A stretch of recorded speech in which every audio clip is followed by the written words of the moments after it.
Hello students, welcome to our channel Oasis Classes. I am Nandan sir. In the last class, I taught you My Mother at 66. पिछली class में मैंने आपको पढ़ाया My Mother at 66 और शायद आप याद कर रहे होंगे कि मैंने उसमें कुछ क्वेश्चंस दिए थे और आपसे कहा था कि आप उन क्वेश्चंस के जवाब खुद से दो, पहले खुद से लिखो और मैं अगली क्लास में यानी अगले लेक्चर में उसका आंसर लिखूंगा और आपको क्या करना है, मेरे वाले आंसर से खुद के आंसर को मैच करना है कि सर वाले से मेरा कितना आंसर मिल पा रहा है। मुझे पूरा उम्मीद है कि आपने ऐसा ही किया होगा, आपने खुद से उसके आंसर्स लिखे होंगे। और जैक बोर्ड और सीबीएसई बोर्ड वालों को एक और बात हम कहना चाहेंगे कि you have to follow the BSEB classes as well. Why I tell you so? You know that BSEB syllabus revolves around the grammar, and all of you know that grammar is the soul of any language. किसी भी भाषा की आत्मा होती है grammar. Unfortunately, grammar is not the part of your syllabus. It is not so. जब आप English पढ़ रहे हो तो ग्रामर तो आपको जानना ही चाहिए, लेकिन डायरेक्टली आपको क्या पढ़ना होता है, रिपोर्ट पढ़नी होती है, लेटर पढ़ना होता है, आर्टिकल पढ़ना होता है, नोटिस और एड पढ़ना होता है और दो बुक है वो पढ़नी होती है। रीडिंग सेक्शन में आपको पैसेज के दो सेक्शन हैं। ये सिलेबस में हम लोग पहले भी जिक्र कर चुके हैं। तो इसके बीच में एक चीज की कमी हमेशा खलती है कि हम ये नहीं जानते वॉइस कैसे बनाया जाए, नरेशन कैसे बनाया जाए या टेंस वगैरह कैसे बनाया जाए। तो आप सबको पता है कि बीएसईबी बोर्ड में ये सारी चीजें करनी होती हैं।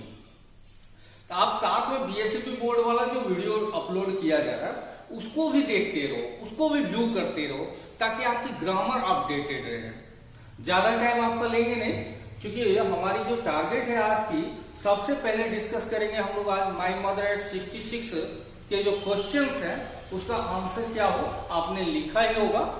पॉज करेंगे वीडियो को और या तो स्नैपशॉट के माध्यम से भी आप देख सकते हो और अपने आंसर को मेरे वाले आंसर से मिलाने की कोशिश कीजिए।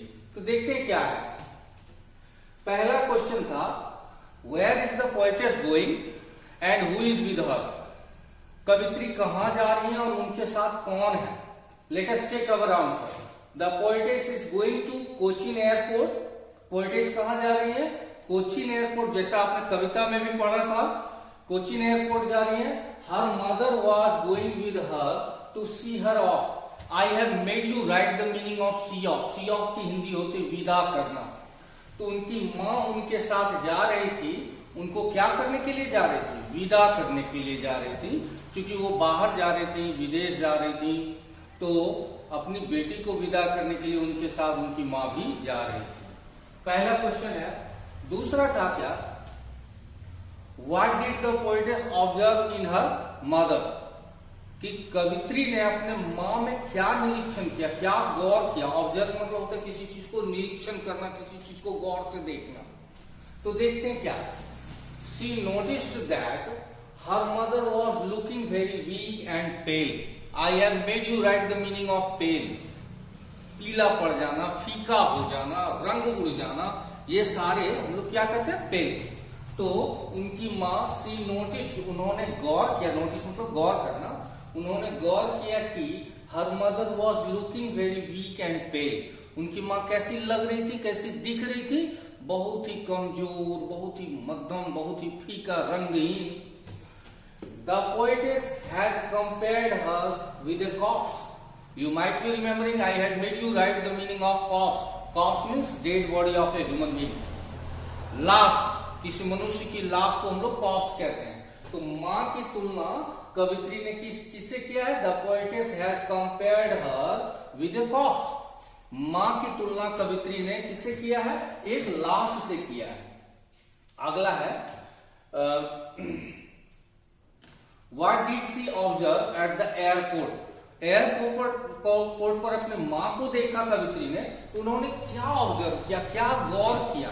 तो देखिए क्या है, when she observe her mother at the airport then she realized. जब उन्होंने अपने माँ को एयरपोर्ट पर देखा फिर से, तब उन्होंने एहसास किया, रियलाइज मतलब क्या होता है, महसूस करना, एहसास करना, that her childhood fear of losing her mother, let us check the answer, that her childhood fear of losing her mother, उन्होंने क्या महसूस किया कि जो उनका जो बचपन वाला डर था क्या कर देने का, माँ को खोने का, वो क्या हो जाएगा, might come true this time, इस बार शायद वो सच हो जाए। तो बचपन वाला डर क्या था, वही कि एक दिन मेरी माँ मुझे छोड़ करके चली जाएगी।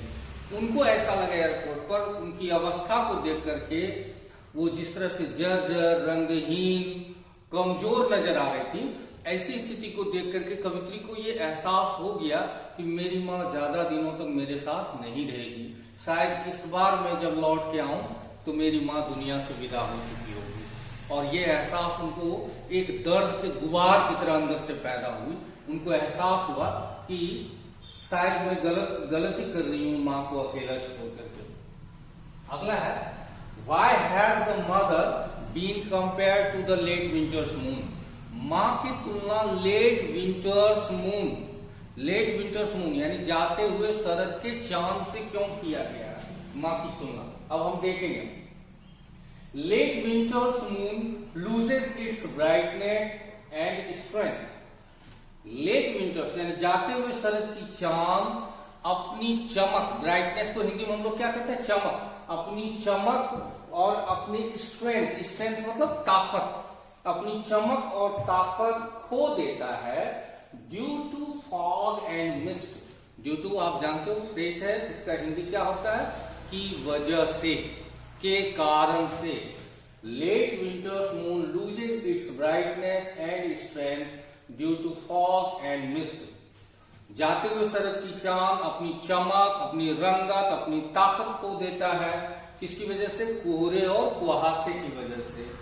Mother had also lost her glow and energy, माँ ने भी खो दिया है, क्या खो दिया है, ग्लो मतलब चमक होती है, अपनी चमक और अपनी ऊर्जा खो दी है due to her old age, किसकी वजह से, अपनी बुढ़ापे के वजह से उनकी जो ऊर्जा है, उनकी जो चमक है वो खत्म हो गई है। इसीलिए माँ की तुलना जाते हुए शरद के चांद से किया गया है। लास्ट क्वेश्चन है, what was her childhood fear, उनके बचपन का डर क्या था। Since the childhood the poetess was very afraid, afraid मतलब भयभीत, बचपन से ही कवित्री बहुत ज्यादा भयभीत रहती थी। The poetess was very afraid of losing her mother, किस चीज का भय था कवित्री को, अपने माँ को खो देने का भय था। It was her childhood fear, यही उनके बचपन का डर था। These are the questions and I have tried my level best to answer those questions. You have to match your answer to that of mine, आपको मेरे वाले आंसर से खुद के आंसर को मिलाना है, श्योर होना है, तैयारी करनी है दम लगा करके, और दूसरे का नकल नहीं करना है। खुद अपने आप को इंडिपेंडेंट खड़ा करो, किसी का सहारा बनो, किसी से सहारा मत लो, अपने आप को खड़ा रखो। कई लोगों को आपने सोसाइटी में देखा होगा, 4-5 लोगों के सहारे से खुद को आगे बढ़ाने की कोशिश करते हैं। आपको वैसा नहीं करना है, आप एकदम अपने दम पर खड़ा होइए, सर जो पढ़ा रहे हैं उसको पढ़िए, समझिए, और समझ करके खुद से जवाब लिखने की, बार बार मैं जोर दे रहा हूं, ऐसा आप कर सकते हो। मैं महामानव हूं या और कोई महामानव है, ऐसा नहीं। हम सारे लोग उसी चैनल से आए हुए हैं, उसी प्लेटफॉर्म को क्रॉस करते हुए आए, तो आप भी ऐसा कर सकते हो। जब भी मैं कोई चैप्टर पढ़ाऊं, जैसे आज आप लोगों का द लास्ट लेसन शुरू होने वाला है, तो जब भी मैं कोई चैप्टर पढ़ाऊंगा उसमें क्वेश्चंस दूंगा, और उस दिन आपको क्या करना, उन सारे क्वेश्चंस का जवाब खुद से, चाहे वो गलत हो या सही हो। पहले ही दिन सब लोग अच्छा स्विमर नहीं होता है, first day you cannot become a good swimmer. You have to practice hard, and after a long practice, after a serious practice, you become a perfect swimmer. So, if you want to become a perfect swimmer, you will have to be ready to jump into the river. अगर आप एक अच्छा swimmer बनना चाहते हो तो आप कूदने के लिए तैयार हो। और कूदने का मतलब क्या हुआ कि जो जो क्वेश्चंस आपको दिया जाए इस लेक्चर में दिया जाएगा, उसका जवाब आप खुद से ढूंढो, लिखने की कोशिश करो, और अगले क्लास में जब मैं उसका आंसर लिखूंगा, मेरे वाले आंसर से अपने आंसर को आप क्या करोगे, मैच करोगे। आज ये माई मदर एट 66 का था, उसको हमने लिख दिया है। अब आज अगला वीडियो होगा द लास्ट लेसन का, उसको ध्यान से सुनेंगे और उसके क्वेश्चंस को डील करने की कोशिश करेंगे। क्या सब करोगे इसके सब